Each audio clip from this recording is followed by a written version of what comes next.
Yeah, it's a lot here. Somebody been trying to call me. But anyway, going back to what I was saying, only those type of birds are going to be surviving after the destruction of Babylon the Great. So I'm going to read Revelation 18:3 now. For all nations have drunk of the wine or the philosophies of the wine of the wrath of her fornication. All right. And going back to Habakkuk, the second chapter. All right. Heap it to him all nations. All right. Peoples, so on and so forth. For all nations have drunken of the wine of the wrath of her fornication, and the kings of the earth have committed fornication with her, and the merchants of the earth are waxed rich through the abundance of her delicacies. And I heard another voice from heaven saying, Come out of her, my people, that ye be not partakers of her sins, that ye receive not of her plagues.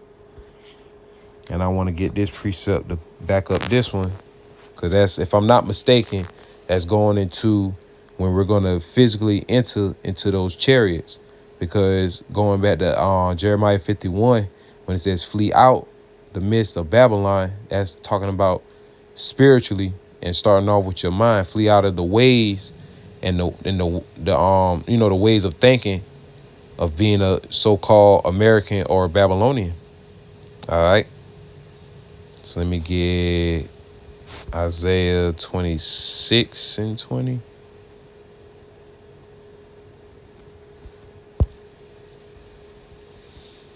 Isaiah 26 and 20. Barakatah Yahweh Shem Yahweh. Come, my people, enter thou into thy chambers, and shut thy doors about thee. Hide thyself as it were for a moment, until the indignation be overpassed. All right, hide thyself for a little moment until the indignation be overpassed. And that's going to happen via through the chariots of Yahweh Shem Yahweh Shai. All right. So I read that in verse 4, verse 5. For her sins have reached unto heaven, and the Most High have remembered her iniquities. Reward her even as she rewarded you, and double unto her double according to her works. In the cup which she have filled, fill to her double. How much she have glorified herself and lived deliciously, so much torment and sorrow give her. For she saith in her heart, I sit a queen, and am no widow, and shall see no sorrow. Therefore shall her plagues come in one day, death and mourning and famine, and she shall be utterly burned with fire. For strong is the Lord power who judgeth her. Yahweh Shem Yahweh Shai. All right, and that's what's going to ultimately come down upon Babylon the Great. That pride, lofty, haughty, spirit that they have is going to come, is going to get knocked down, man. All right. And it's going to get knocked down by great judgments. Burn her with fire ultimately is those nuclear missiles that's going to be coming in the way of World War III. There's going to be a nuclear noise, that's going to be fight that's going to happen. It's going to be a nuclear war that's going to happen. All right, and the precept of that is Isaiah chapter 9 and verse 5. All right, for with confused noise, garments roll with blood, but this one is be fueled flame of fire. Roughly paraphrasing, so I'm going to get it. Isaiah 9 and 5, for every battle of the warrior is with confused noise, and garments rolled in blood, but this shall be with burning and fuel of fire. All right, and that's the future war that's going to happen upon Babylon the Great.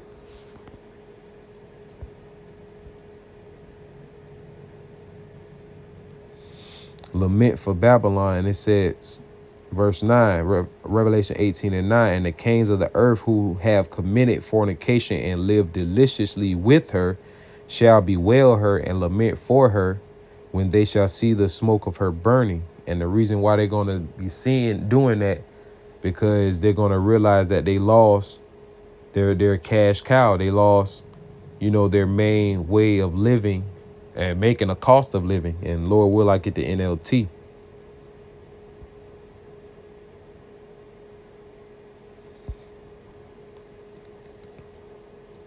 Verse 10, standing afar off for the fear of her torment, saying, Alas, alas, that great city Babylon, that mighty city, for in 1 hour is thy judgment come. And the merchants of the earth shall weep and mourn over her, for no man buyeth their merchandise any more. The merchandise of gold and silver and precious stones, and of pearls and fine linen, and purple and silk and scarlet, and all thine wood, and all manner vessels of ivory, and all manner vessels of most precious wood, and of brass, and iron, and marble, and cinnamon, and odors, and ointments, and frankincense, and wine, and oil, and fine flour, and wheat, and beasts, and sheep, and horses, and chariots, and slaves, and souls of men. All right. All the fruits that thy soul lust after are departed from thee, and all things which were dainty and goodly are departed from thee, and thou shalt find them no more at all. All right.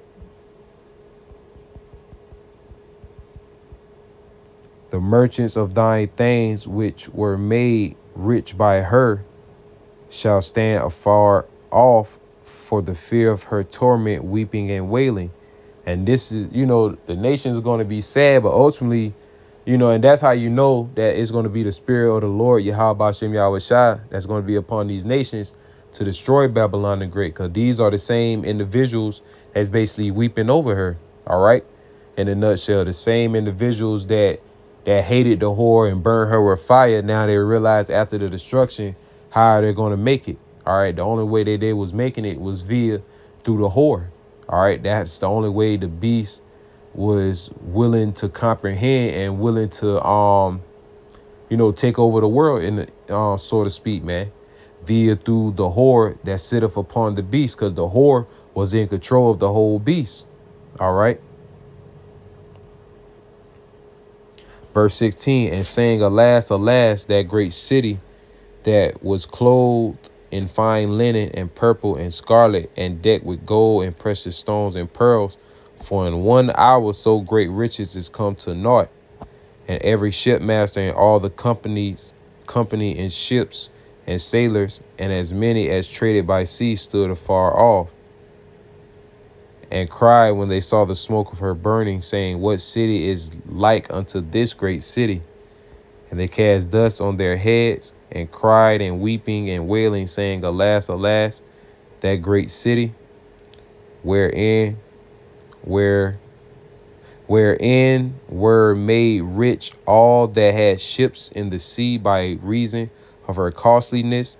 For in 1 hour is she made desolate. All right. And that's that short period of time for in that short moment, as it say in the NLT.